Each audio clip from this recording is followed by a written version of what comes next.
Hi, welcome to TunesKit. Have you ever met this issue, the iPhone not responding to touch suddenly? The whole screen doesn't respond even when you try to turn off. If you have the same issue, this video is for you. I'll show you some effective ways to fix iPhone not responding to touch. Method 1. Force restart iPhone. For iPhone 8 or later, press and release the volume up and volume down button. Then press the side button till the Apple logo appears. Release the button. Then your iPhone will back to normal. But if this method not work, then try the next method. Method 2. Restore iPhone with iTunes.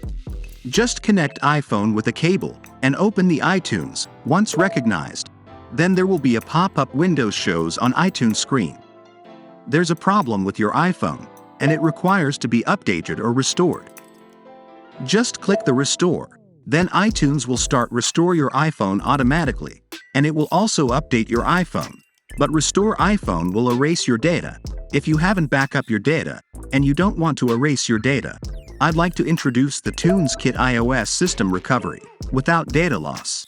It can fix 150 plus iOS problems, and get your device back to normal without data loss. You can download it in the description below.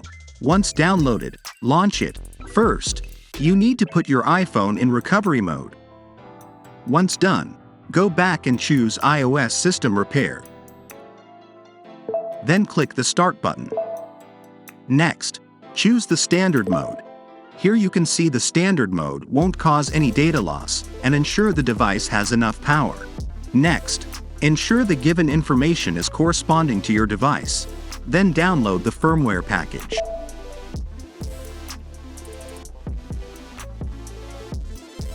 When the download is complete, click the Repair. The TunesKit iOS System Recovery will start to fix your iPhone. Just make sure your device is connected to the computer, and wait several minutes, your device will be fixed. That's it. By the way, we provide a 15% discount exclusive to our YouTube fans. Just go for a try. If you found this video helpful, don't forget to like, subscribe and ring the bell. Let us know what tutorials you'd like to see next in the comments below. Thanks for watching. See you next time.